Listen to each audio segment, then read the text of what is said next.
నమస్తే సార్. నమస్తే అండి. మీ పేరు సార్? నా పేరు అజరత్ అండి. ఎక్కడి నుంచి సార్? ఇక్కడే లోకలే. గుంటూరు వెస్టా? ఏం చేస్తారు? మాది షాప్ అండి. షాప్. అయితే ఇప్పుడు చూసుకుంటే రాబోయే ఎలక్షన్లో ఈ గుంటూరు వెస్ట్లో ఇక్కడి నుంచి విడుదల రజనీ గారు వైసీపీ పార్టీ నుంచి పోటీ చేస్తున్నారు. అలాగే టీడీపీ గెలిచే అవకాశం ఉంది. ఈ రెండిట్లో ఎవరు గెలిచే అవకాశం ఉంది ఇక్కడ? చెప్పలేమండి.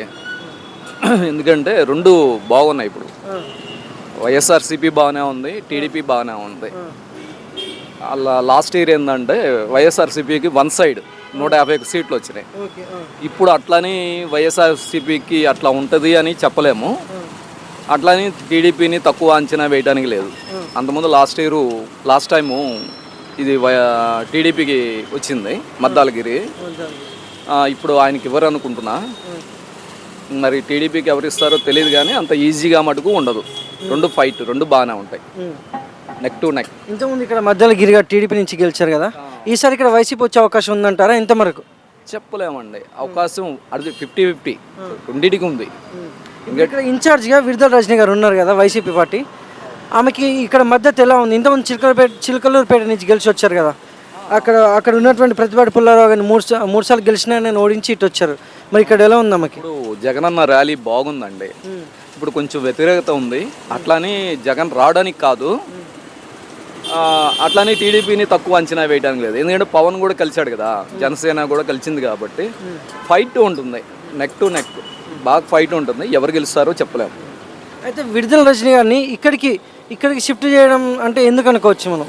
అది మనకు కమ్యూనిటీ విషయం ఏమన్నా ఉండొచ్చు ఏమో. మరి అక్కడ మరి వాళ్ళు జనరల్గా ఏంటంటే ఎక్కడ గెలవడానికి ఆస్కారం ఉంటుందో అక్కడ చూసుకుంటారు సీటు. చిలకలూరుపేటలో వాళ్ళకి ఏమైనా వ్యతిరేకత ఉందో లేదో నాకు తెలియదు. జనరల్గా నాకు తెలిసింది ఏంటంటే వాళ్ళు ఎక్కడ నియోజకవర్గం ఫేవర్గా ఉంటుంది, గెలవడానికి అవకాశం ఉంటుంది అని చెప్పేసి అక్కడ చూసుకుంటారు. ప్లస్ ఇన్ఛార్జ్ అన్నారు కాబట్టి ఆమెకి ఇక్కడ గుంటూరు ఇష్టమేమో, అందుకని ఇక్కడ పోటీ చేస్తుంది.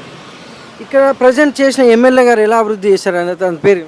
ఎమ్మెల్యే గారు మద్దలగిరి బాగానే ఉంటాడండి. పర్వాలేదు, దేనికైనా వస్తానే ఉంటాడు, ఇబ్బంది ఏం లేదు.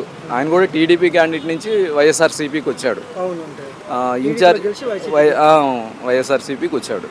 అతను కూడా మంచి వ్యక్తే, ఇబ్బంది లేదు. అతనికి ఈసారి ఇవ్వరు, ఇంకేమైనా ఇస్తారో తెలియదు. అది ప్రజెంట్. మీ పేరు? నాయబ్ రసూల్. ఏం చేస్తారు? టైలరింగ్. సరే, ఇప్పుడు ఈ గుంటూరు వెస్ట్లో ఇక్కడ రాబోయే ఎలక్షన్లో ఇక్కడ నుంచి వైసీపీ పార్టీ నుంచి విడతల రజనీ గారు ఉన్నారు కదా, అలాగే టీడీపీ పార్టీ, ఇద్దరు ఎవరు గెలిచే అవకాశం ఉందంటారు? ఇద్దరిలో 50-50 ఛాన్సెస్ తగ్గ పవర్గా ఉంటుంది అనుకుంటున్నాం. అది అంటే మీ అభిప్రాయం ఎక్కువ మేరకు ఎవరు గెలిచే అవకాశం ఉందంటారు? ఈసారి టీడీపీ రావచ్చు అనేది నా ఉద్దేశం. పోయినసారి ఇక్కడ టీడీపీ గెలిచింది, ఈసారి కూడా టీడీపీ అంటారు. గెలిచే టీడీపీ వస్తుంది అన్నది. అది ఎందుకంటే టీడీపీ వస్తే మంచి అభివృద్ధి జరుగుతుందా? అభివృద్ధి జరిగిద్దా లేదా అన్నది కాదు, కానీ ఈ ఏరియాలో ఏంటంటే ఎక్కువగా టీడీపీ క్యాండిడేట్స్ ఎక్కువగా ఉంటారు. ఓటింగ్ శాతం టీడీపీ ఉంటుంది, అది నా ఉద్దేశం. అంతేగాని అభివృద్ధి అన్నది ఒకరికి గెలిస్తే రాదు కదా, గవర్నమెంట్ ఫామ్ అవ్వాలి కదా. అది మధ్యలో గిరి గారు ఇక్కడ ఎమ్మెల్యేగా గెలిచిన తర్వాత ప్రజా సమస్యలు ఏ విధంగా పరిశీలించారంట? ప్రజా సమస్యలు అంటే దానికన్నా వాళ్ళ సమస్యలే తీర్చుకుని ఉంటారు, అందుకే ఈ పార్టీలో కూర్చుంటారు నా ఉద్దేశం. అది ప్రజా సమస్యలకి ఏమవుతున్నారు, గెలిచిన తర్వాత ఎప్పుడో కనపడతారు, అంతే. టీడీపీ మరి ఈసారి మళ్ళీ టీడీపీని గెలిపిద్దాం అనుకుంటున్నా? గెలిపిద్దామని నేను అనుకోవట్లా, వస్తుంది అనుకుంటున్నా నేను. అది అంతేగాని నేను గెలిపిస్తే నేను ఓటేస్తే గెలవదు కదా. రాష్ట్రంలో చూసుకుంటే ఈసారి జగన్ వర్సెస్ కూటమిగా కొంచెం బాగా హాట్ టాపిక్గా నడుస్తుంది కదా, ఇద్దరు ఎవరు గెలిచే అవకాశం ఉందంటారు? టీడీపీ వస్తుంది అనేది కదా ఇప్పుడు. కళ్యాణ్తో అలయన్స్ జనసేన టీడీపీ కలిశారు కాబట్టి టీడీపీ వస్తుంది అనేది నా ఉద్దేశం.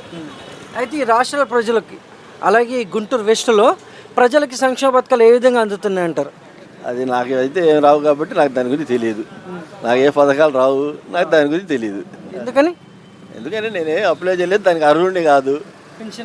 పెన్షన్ నాకు ఎలా వస్తుంది? 42-48 ఏళ్ళకి పెన్షన్ రావు కదా, అందుకని ఆ పథకాల గురించి నాకు తెలియదు, నాకు రావు, తెలియదు. అది.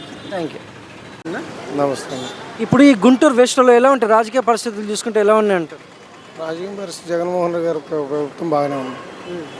జగన్మోహన్ రెడ్డి గారి ప్రభుత్వం బాగుంది. ఇంతకుముందు ఇక్కడ టీడీపీ నుంచి మద్దాల గిరి గారు గెలిచారంట కదా, ఈసారి ఇక్కడ నుంచి విడతల రజనీ గారు పోటీ చేస్తున్నారు కదా, ఇద్దరు ఎవరు గెలిచే అవకాశం ఉంది? మెదడులని గెలిచిద్ది కన్ఫామ్. ఎందుకని? అలా ఉన్న ఫాలోయింగ్ అది గెలిచిద్ది. అది ఇప్పుడు ఉన్న ఎమ్మెల్యే ఏ విధంగా అభివృద్ధి చేశారు ఈ ప్రాంతం ఇక్కడ? ఏ ఎమ్మెల్యే ఈ మధ్యాల గిరి గారు. మధ్యగిరి గారు అభివృద్ధి చేయకపోయినా ఉన్న సీఎం గారు ఉన్న పథకాలన్నీ బాగానే అన్ని సక్రంగా అందా లేబర్కి అంతా అందుతున్నాయిగా, అందరూ బతుకుతున్నారుగా. బాగుంది. అయితే ఇక్కడ చుట్టుపక్కల ఉండే గ్రామాలలో కూడా ప్రజలందరికీ కూడా సంక్షేమ పథకాలు అందుతున్నాయి అంటారా? అందుతున్నాయి అందరు. మీకేమేమి అందాయి సంక్షేమ పథకాలు? వాడు అంతుంది 45 సంవత్సరాల మా అమ్మకి డబ్బులు వచ్చినాయి, పెన్షన్లు అన్నీ వస్తున్నాయి. బాగుంది. పెన్షన్ ఇంటింటికి తెచ్చిస్తున్నారు, ఆటోలో డబ్బులు ఇస్తున్నారు, ఇంటింటికి పోయి డబ్బులు ఇస్తున్నారు. అన్ని పథకాలు బాగా అందుతున్నాయి. ఈ వాలంటీర్ సంస్థ అనేది చాలా మంచి చేకూరుతుంది అంటారా? వాలంటీర్ సంస్థ మంచిది. ఏ విధంగా పనిచేస్తున్నారు వాలంటీర్స్? వాళ్ళ కృషి మేరకు చేస్తున్నారు? చక్కగా చేస్తున్నారు.